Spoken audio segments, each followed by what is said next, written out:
Hello. Hi there. Happy Friday. It's the weekend. Not when you're listening to this. Or maybe it is. I don't know. Whenever you want. I won't post it this weekend though, but hello. Nonetheless. We've got 3 more movies again. That seems to be our magic number. It's our average right now. I've been liking 3. Just wait until Oscar season though. Oh, that will increase. Don't you worry. So we have 1 new release and 2 from 91. Continuing on with that. So let's start with our new release. We watched Is God Is. Yes, the trailer for this looked really cool. I was very interested in this movie. Me too. Yeah, I liked the trailer a lot. Really cool cast. Yeah, definitely.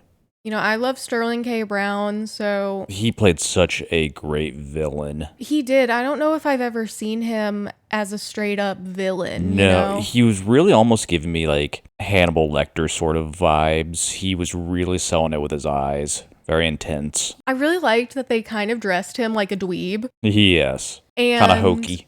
the way that he was, standing, with his body language seemed very benign and non-threatening, but you're right, in his eyes, it was still, oh, that guy is dangerous.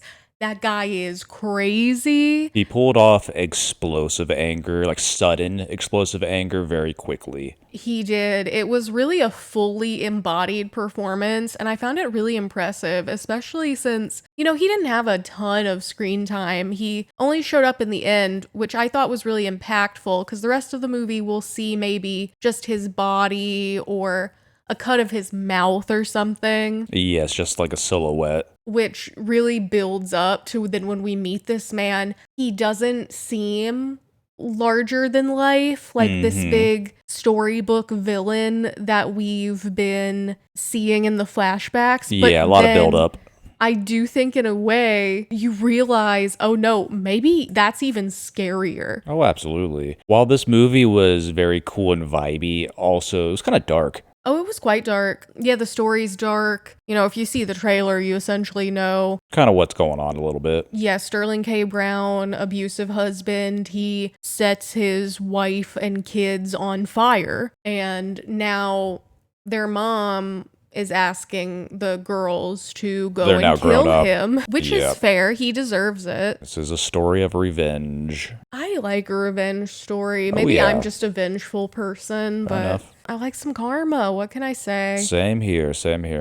It's fun watching the abuser get beat up. It really is. It's cathartic. It's like the ending of Weapons. It was so great. Oh, love. I thought the makeup and prosthetic work, especially for showing burns and like full body burns and like places where like you should have like hair on your head but instead scar tissue kind of depicted here. That was really well done. That was really well done. Yes, the makeup was subtle but impressive because you're right. There are a lot of burn injuries. There's also quite a few blood effects. I also thought the use of blood was very effective here. I mean, from that opening scene where they start in the black and white. Yeah, and that was cool. The little girl goes and is like defending her sister and beats up a bully and then comes back, puts her arm around her sister, and you just see the red blood splotch that she leaves behind. This movie did like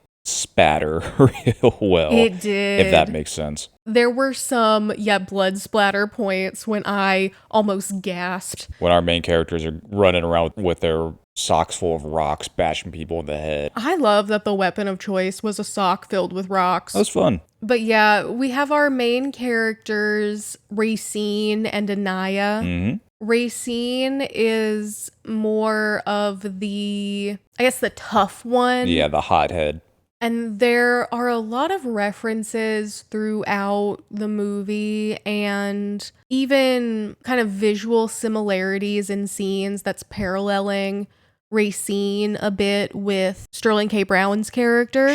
Sure. She mirrors his personality or maybe worse tendencies, possibly. Some of that violent behavior. For good reason. She's justified in her she's absolutely motivations. justified. Don't get me wrong. what you said earlier about Sterling, about the explosive anger, Like he can just snap, he can be as charming and charismatic and then turn right around and I mean, he does this in the movie. He turns right around, then starts like hitting the girls or something like that when they think they're safe, something like that. Racine does the same thing. Mm-hmm. So I think that explosive anger, that's their connector. I love a parallel. I love an intentional parallel. I thought the actors did a really great job. They played really well as sisters. They had really great chemistry. Yes. And Anaya, she's a little more quiet. They explain that that's mostly due to in the burn situation. Racine, she got it mostly on her like arm, Mm-hmm. but Anaya, she has the burns on her face. More full body. Yeah. Yeah, so it's just more visible and Racine sticks up for her Yeah, when she's her protector. people are being nasty about it, which there's one scene at the beginning of the movie when they're at work and someone is just kind of staring at Anaya when they're trying to have a conversation. Mm-hmm. And I was just thinking, what kind of person does that? Oh, I'm sure it happens. Like, you can't even get through a conversation because someone has scars? I don't understand that. It's like, Neither do I. you can't even manage to get out words? So yeah, no wonder these gals are angry. And then I think, they get a letter or something to go see their mom because she's dying. Yeah, I didn't think that from the trailer, actually, that they thought their mom was dead. All right, they've been in foster care since the fire, I believe. Yes. And they learn that she's still alive, but she is dying. So they go to see her. And I loved that scene where they're seeing the mom and she's surrounded by these hospice nurses. That whole setup was cool, yeah. And they're acting almost like her Greek chorus. Very much, yes. It was all kind of in sync. The mom is kind of the centerpiece as this almost like otherworldly figure. I mean, they call her God. That's true. That's true. This movie is so stylish, it's so vibey, and I just feel like the director, who I believe this is her debut, Not Alicia bad. Harris. Not bad, Keep an Alicia. eye on her. And it was just baked into the whole thing, this feeling of I am experiencing a folk tale. Very much, yes. Kind of reminded me of, Michael B. Jordan's movie, Sinners. Sinners, A little bit. yeah. Yeah, it definitely had kind of similar vibes. Very dark, but like intertwined with music, almost as a character, vibes. They're doing a lot of things in sync. Yes, yes. That's popping up throughout the movie. Sound is used in a really rhythmic way. It's like you're watching a play, very much. It's based on a play. Oh, I didn't know that. Yeah, the movie's based on a play. Nice, nice, nice. What did you think of the story overall? I thought the story was really interesting. I haven't seen a story like this, and I thought it complemented the style choices. Because I love a stylish movie, so maybe not for me, but I guess some people would maybe say if you're going to stylize a movie in such a way, it has to make sense for the story. Sure, that makes And sense. I would say that this story warrants these stylistic choices. I liked everything about this movie except the ending. Yeah, you did not like the ending. I like the ending a little more than you, but I understand why you felt a little unsatisfied. Like, I get it. And you sort of pointed out that Racine and Anaya had this big rift in their relationship over Racine's like violence, kind of mirroring, as we said, from her dad. And when they think they've beat their dad, they're like put him into the tub. He's setting him on fire for revenge and pulls Racine in at the last minute. I thought we were going to have a moment of like Anaya steps up and pulls her out again. Things like that kind of shows that determination that was hinted at as a child. But no, we just get a very quick flash of kind of like memories through Anaya's mind, and the next thing she's running out of the house. We don't even see Racine in the tub. There's no connection or no brief moment of her realizing Racine's going to be abandoned or Anaya's going to abandon her sister or decide not to save her. It was just all so sudden that it was jarring for me. Now, No, that's fair. Didn't fit. I will say the pulling into the tub, that mirrors what Sterling was telling the girls, or no, just Anaya. Racine was passed out, but was telling her, which who knows if he's lying or not. I do think his story is more consistent with the burn patterns, though. Sure. Okay. That when he burnt up their mom, because of course he's trying to get sympathy by saying, I didn't mean to burn you guys, just your mom, which like, ew. Okay. Oh, yes. He's trying to show himself as innocent while coming off as a complete psycho, which was really well done. Yeah. And he says, your mom pulled you guys into the fire. Like, wouldn't let you go.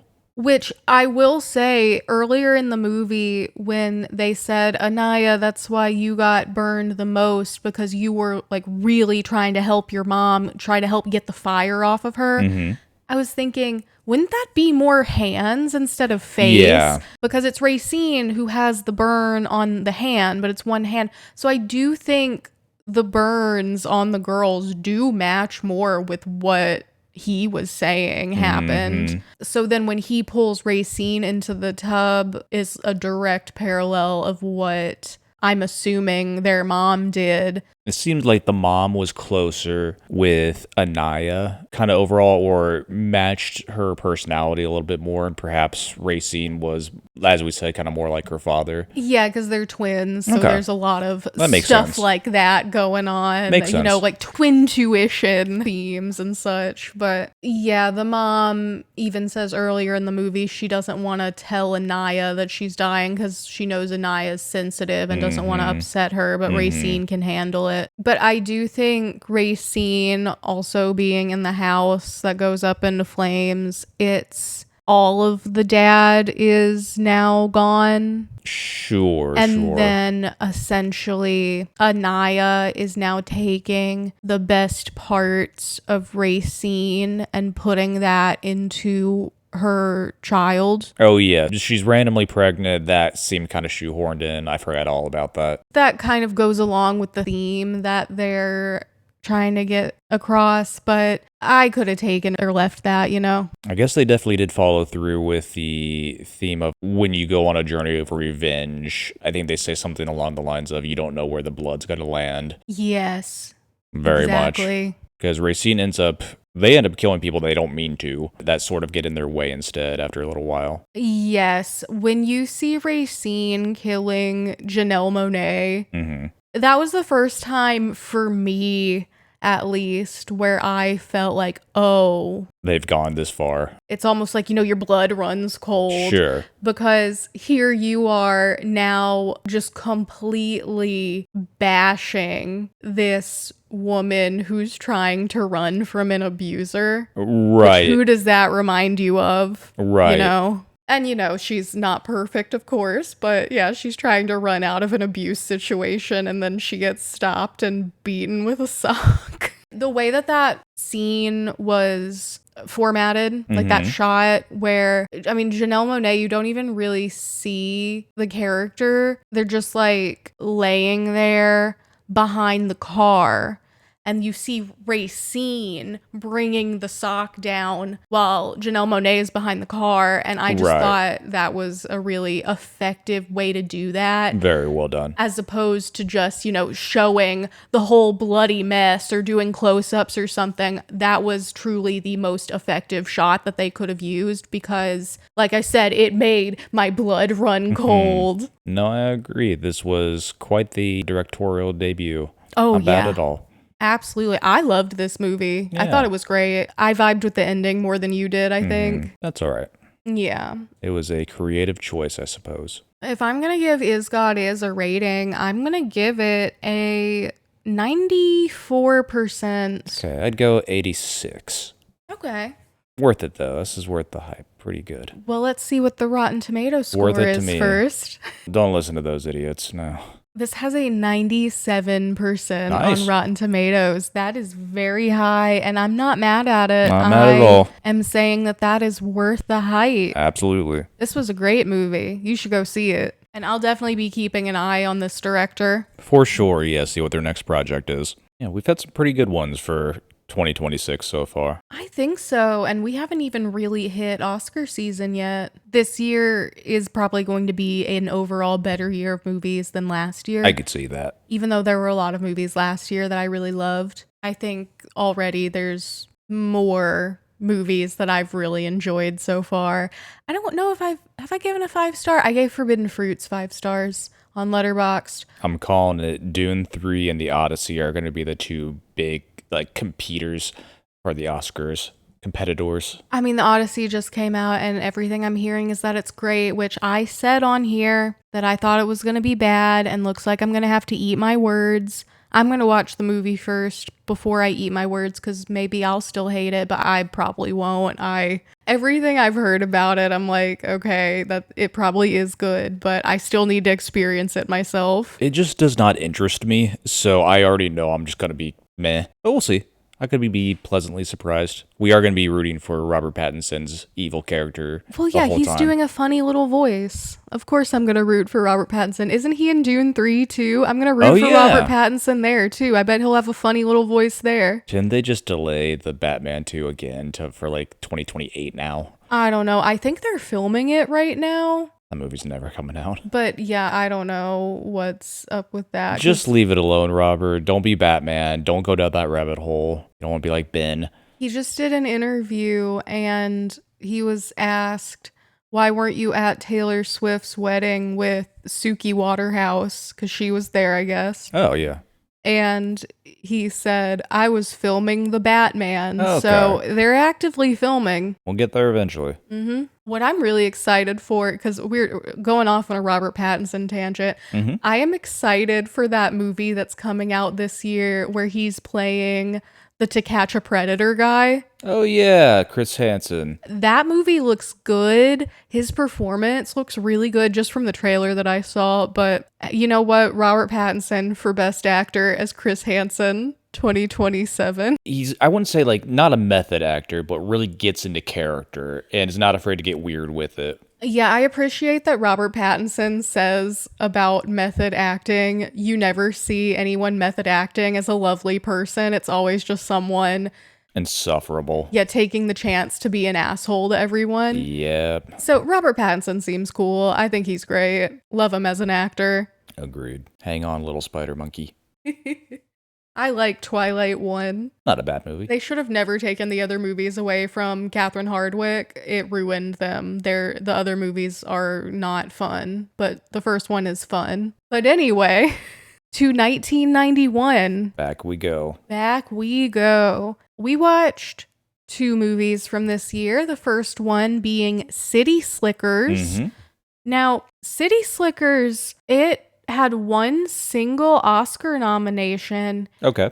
And it won. It won that Oscar for Best Supporting Actor for Jack Palance, who played our boy Curly. He won an Oscar for this movie. You widened your eyes. Do you remember who Curly was? Yes, you said City Slickers. No. Are you trying to remember what the movie is? Which one are we talking about now? City Slickers, it's the one where... I was thinking Jungle Fever, the other movie No, that's the other movie we watched. Billy Crystal and his buddies, they go to the cattle moving, convention camp. Yes, it's these, not middle-aged, but just they're like adult. 39. Yeah. Just working dudes who are like continually getting together to do these like wild trips, and their latest is let's do what would you even call it? Like a cattle. They're herding cattle, and they're across moving multiple it. states. Yeah, they're taking it from I think Arizona to Colorado. Just a big herd of cattle on horseback for multiple days. Yeah, no problems. They're paying my to legs go would be fine. Do that, and I would never. Oh yeah, you paid to do that? Yeah, they're doing it for their vacation.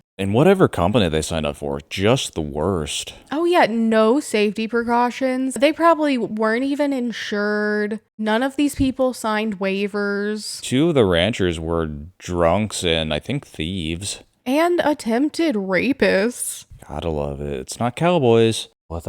Anyways, we get Curly as like the old farmhand or rancher, kind of giving sage wisdom and being, the like tough as nails character, but he's not really around for all that long.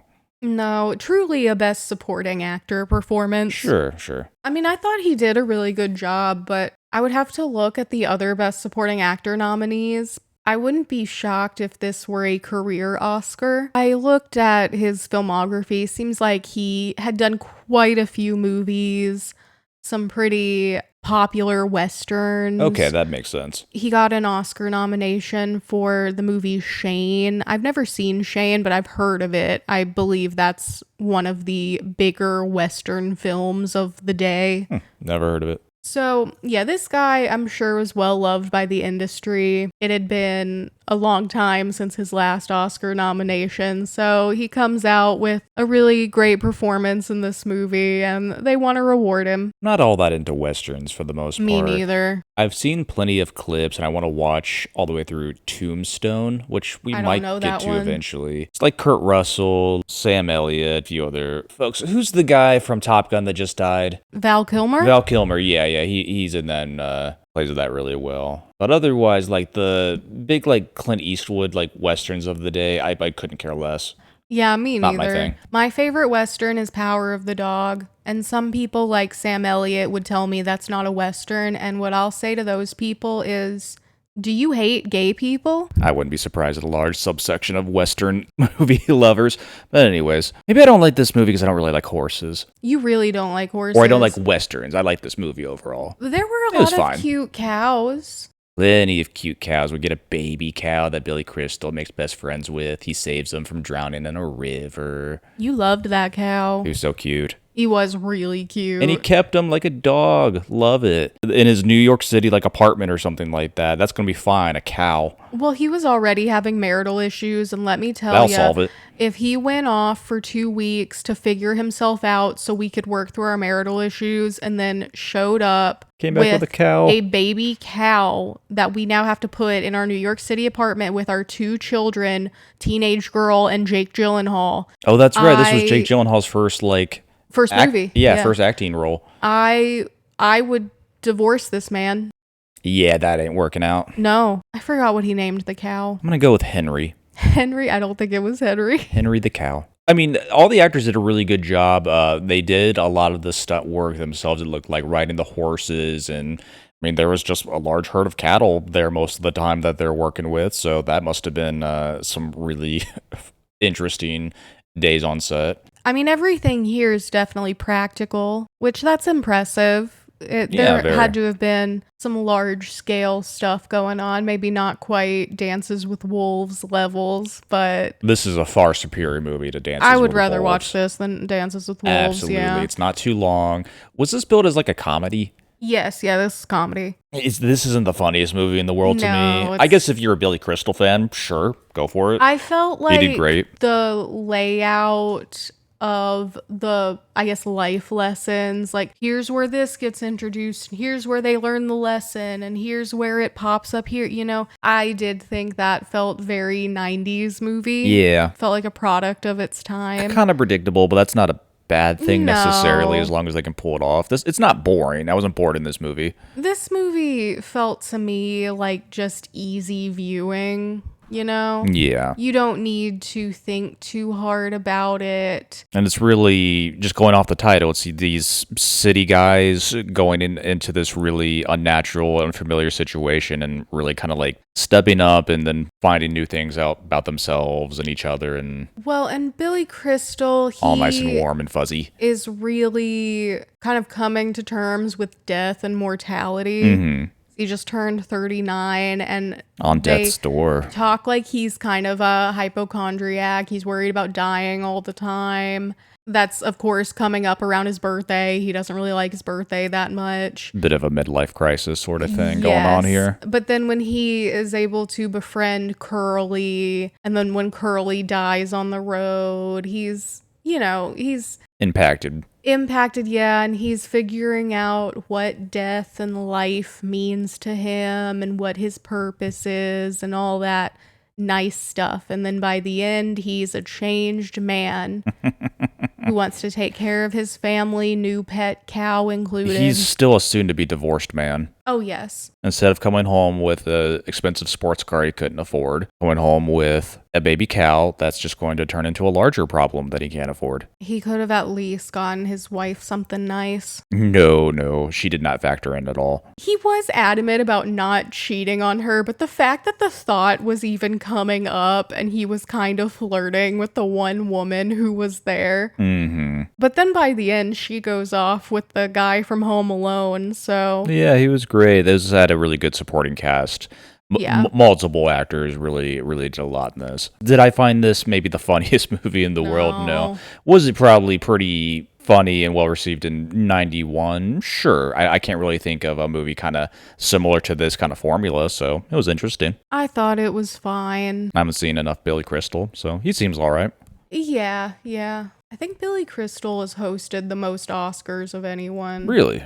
And he's Mike Wazowski, so... Oh, is he? Yeah. I think I've maybe seen Monsters, Inc., but I've never seen the other. What's it, Monsters University? Oh, I watched Monsters University with my cousins. It came out when they were starting college, so we went and watched it. Like that, The Incredibles. Never really got into it. The Incredibles was a really good movie, but The Incredibles 2 I found unnecessary. Yeah. Came out way later as well.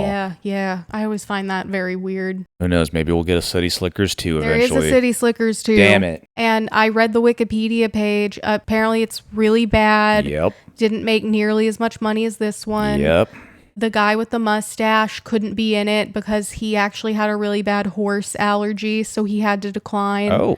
They bring back Jack Palance as Curly's identical twin brother. And they go looking for treasure that Curly was looking for, his family buried or something like that. Amazing. Yes. Is this, I don't know, the best movie of the 90s? No. But it's all right. Yeah, I mean, I wasn't sitting there offended thinking, oh, I hate this movie so much. I was just kind of like, it's okay. Pretty good, like, hero's journey. Nothing, it's like we said, warm and fuzzy, nothing too groundbreaking. Not too long, thankfully. I'm going to give City Slickers a 62%. 62, okay. Oh, let's see. It's just fine, but I don't really feel the need to watch this again. I'll say 74. And on Rotten Tomatoes, it has an 84%. I can understand people like this and like why. I guess I do too, It's but got some broad appeal. It has a 65% audience score, which that's more in line with my thoughts on the movie. I do think 84% is overhyped, but if you want to look at that audience score of 65, I think that is perfectly appropriate. Yeah, I can't really call this a bad movie, so I'll say it's worth the hype in that regard. Give it a shot. You might love this. You like cows? Cool. You like westerns? You like midlife crises or Billy Crystal? Baby cows? Love it. Mm-hmm.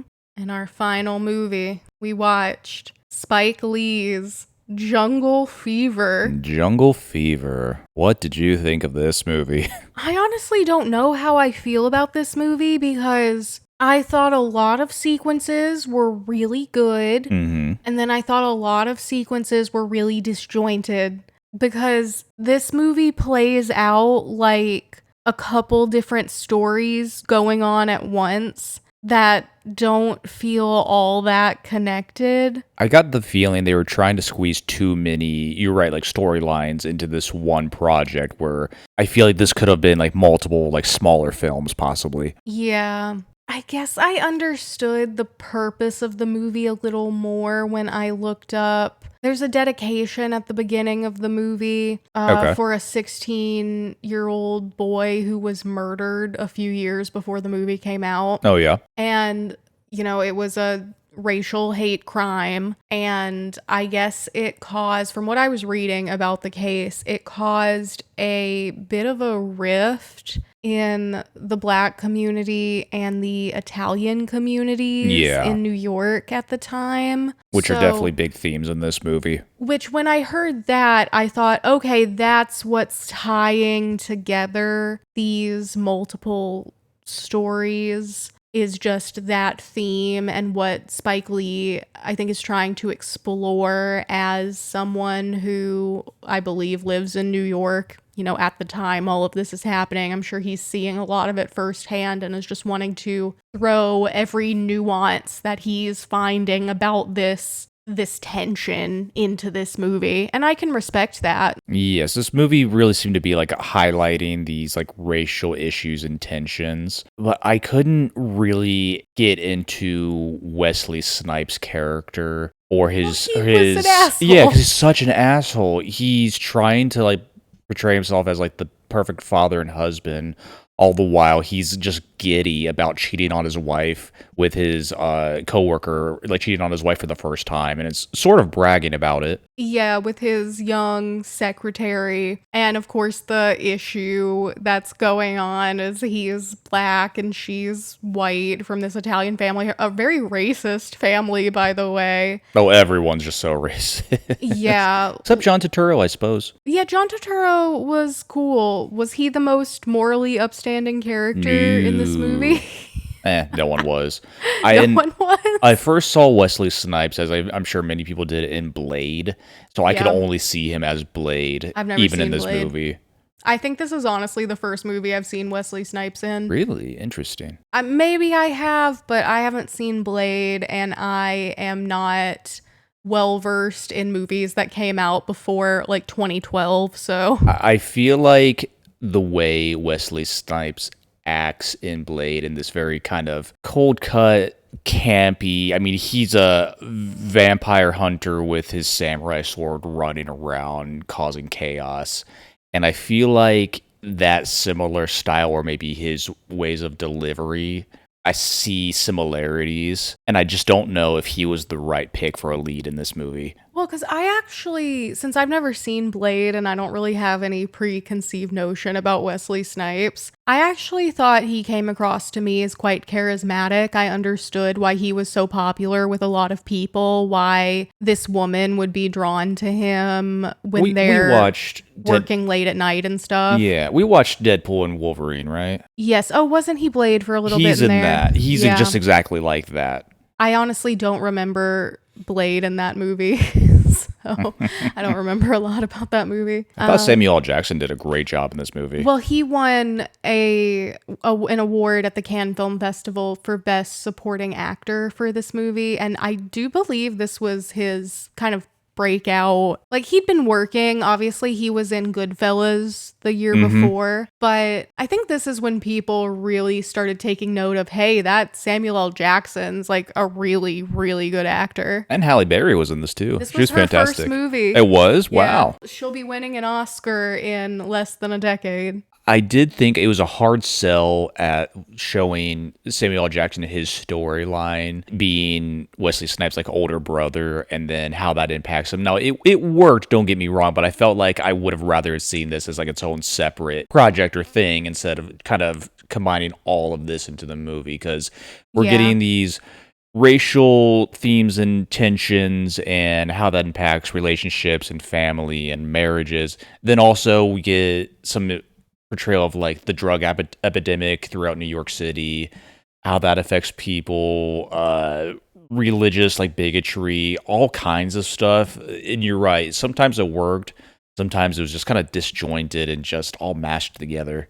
I agree. Yet that is the one storyline that I thought didn't really fit with the themes. I'm sure Spike Lee actually has a reason why it fits in with the themes, but I couldn't pick up on that. If you know what, if the director creator, if someone needs to like explain it to you instead of like that's the purpose of watching the movie, it's gonna hurt your score a little bit in my view. That's fair. I did think that the scene where Wesley Snipes is going through the drug den looking for his brother, the filming, the shots of that scene, really, really stellar. It was great, but I felt like I was watching a small scene from like a music video or something like that. It did not fit in with like It the rest of the wasn't movie. totally that is true, but I was very that scene started, I was sucked in. I just really enjoyed the filmmaking there. And I did pick up on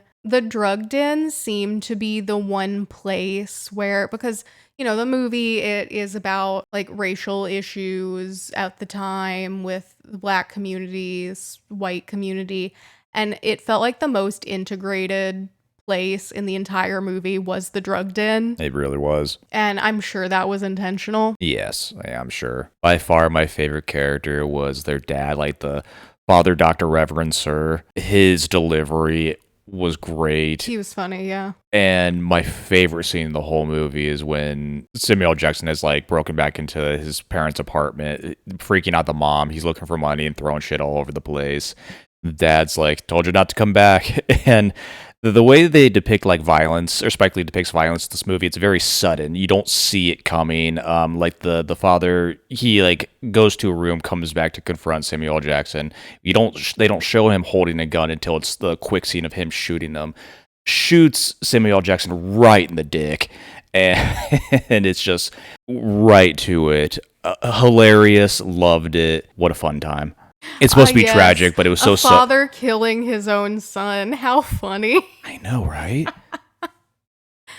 He's better off. But, yes, then we get the other side story of John Turturro trying to date this girl and deal with his racist friends and father and running his little shop. I don't really know why we needed that as well. That seemed just kind of out of place. Well, he seems to be the only person by the end of the movie who was able to break out of this cycle and be like, sort of, yeah. No, I don't really care what this racist community is gonna say or do. He sees people as just people. Exactly. So some light at the end of the tunnel. It wasn't completely bleak. But then, of course, you got the ending with Wesley Snipes. He goes back with his wife, his secretary who he'd been living with, and, you know, they were together, and she left her racist family for him. She's got to go back to the racist family. The dad was like beating her with a belt. Oh, absolutely. Because she had the audacity to date someone of a different race. Stupid. He should be in jail. But I do think there was a bleakness still there because it feels like, oh, Wesley Snipes did all this shit and just gets to go be happy. He gets to get away with it. It's like, it was a good portrayal, I think, of like cycles of abuse and sometimes having or needing to go back to the place where your abuser or where you've suffered abuse came from just because it's the only like kind of a stable or safe place, you know. Well, yeah, because where else would she go? Yeah, exactly. She can't start her own life or anything at this point. John Turturro isn't going to be with her anymore. She cheated on him. And then... like Wesley Snipes goes back, his wife like reluctantly accepts him, or at least they're trying to get back together for the daughter. Well, you have the parallel because the movie starts, it's the morning and he is having sex with his wife and you see them, they're very joyful and they really seem in love with each other. But then at the end of the movie, you see another morning where him and his wife are having sex, but now she's crying, which like, yeah, because... now she's taken this guy back. You idiot, why'd you take him back? You know, if he left you once, who's to say he won't do it again? Exactly. He was bragging about cheating on you. He was. Just the worst. And he then, thought he was this hot shit like architect or something like that. Got to his head. He ends up not having a job by the end of the movie, so... But the ending shot, I guess this is a famous ending shot in a movie. I had never heard of it. But he's walking down the street and a sex worker comes up to him. It's mirroring a scene earlier with Halle Berry. She's like propositioning him, yeah. Yeah, she's trying to get money for drugs. She's a drug addict. And he turns to his daughter when Halle Berry comes up and he says, "Don't you ever do drugs. You hear me?" He kind of shakes her too. And I'm like, your daughter didn't do anything. Oh yeah, he takes out a lot on the daughter. It's weird. But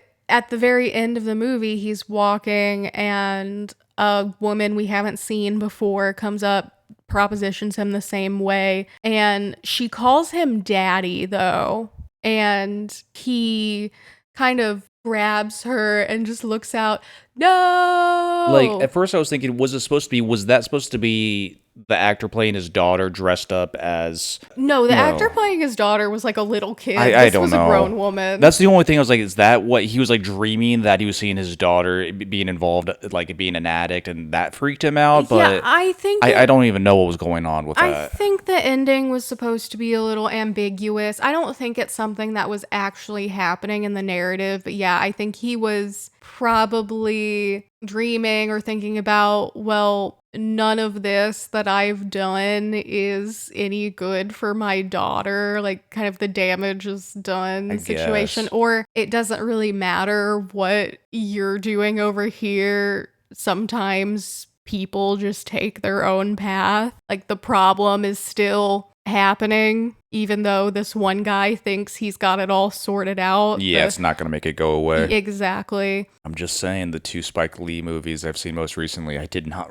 really like. I didn't like Highest to Lowest either, but Bad movie. I don't think this was the best. Black Klansman is a great movie. Remains to be seen. But if I'm rating Jungle Fever, because again, I do think there were a lot of really, really good elements. I also loved that scene with, which essentially the only scene you got to see any character from the wife. She's hanging out with her friends after he gets caught cheating, and they're just having this really interesting conversation about racial dynamics in dating and relationships Yeah. and colorism. And I'm sure a lot of big movies in 91 weren't really talking about that stuff. That was probably the first time a lot of people had heard things like that, you know? One thing this movie definitely has going for it is it is not afraid to address or talk about or portray really tough issues as relevant then as it is today. Exactly. I do think it really did, at least for me, this is just my own viewpoints on it. I feel like it needed a tighter focus, maybe focusing more on Wesley Snipes, the hopefully soon to be ex-wife's relationship, how the daughter plays in, and then you're right, like the wife talking with her friends about like racial dynamics and dating, things like that. That was all very interesting. I wish we would have stuck with that more. We were Yeah. bouncing around too much. Yeah, because after that scene, we really don't get any more scenes with the wife. No. Except for Wesley Snipes coming back to her. And yeah, I thought that was really fascinating. Would have loved to see more. Even what if the movie were from the wife's perspective? Now you're just talking crazy. But if I am going to rate Jungle Fever, it is tough because, yeah, I did like quite a bit about it. But overall, I do think the movie was kind of disjointed and I don't know if I'd watch it again. So let's give Jungle Fever a 71. Yeah, it had some bright spots, but that ending was so stupid. And I'm sure if someone smarter than me could explain how it all works, but if you need to explain it that to that degree for me for certain things that just kind of came out of nowhere to make sense, then it's not my favorite kind of movie. 59%. That's fair. And on Rotten Tomatoes, this has an 81%. I get it. I think that's a bit high. Again, I think the audience score is more in line with my score. The audience gave it a 67. Okay. So I'm going to say the audience is worth the hype on this one. The critics, that's a bit high for me. Yeah, I agree. I guess if you're interested in Spike Lee's work, you should watch this. If you want to see, I mean, definitely Samuel L. Jackson really delivering some amazing work. Wesley Snipes was really great. A lot of good acting in this, don't get me wrong. Halle Berry really nailing her first role. Since the movie is so kind of segmented, you can probably watch a best like clips compilation or something. You really can. I know you're a clips guy, so this is one movie I'll say clips could work. This movie's like over 2 hours long as well. It's like it ran on a little bit. 2 hours, 20 minutes almost. So yeah, not quite worth the hype for me. Maybe I just didn't get it. I don't movies that well. You movies better than I do. So So if I'm ranking this week, I'm gonna say Is God is way up at the top. Yes. And then you move down a bunch of steps. And then I think opposite of what you're gonna say, I'm gonna put Jungle Fever and then City Slickers. But Really? they're pretty close to each other. Yep, I'd put Jungle Fever at the bottom, City Slickers number 2, Is God Is. Is God was phenomenal in my opinion. What's with the title, though? I don't get it. I mean, their mom was God, so they're doing the thing for God, and I think the language used in the movie was quite poetic. There's probably a much better reason than this, but for me, it rolls off the tongue. Fair enough. Maybe that's all I need to know. But that was our week. With that, Next week, we're gonna watch Obsession. yes, I'm ready for exception. Did I say exception? You said Exception, yes. I'm accepting my obsession. There you go. Just give me the movie. I'm very excited. Let's go. I mean, I think we can even watch it tonight if we want to. Ooh, Nice horror movie in the dark. must prepare. I don't know if I'm ready. All right. Well, that was our week. Thanks for listening. And with that, goodbye. Love you.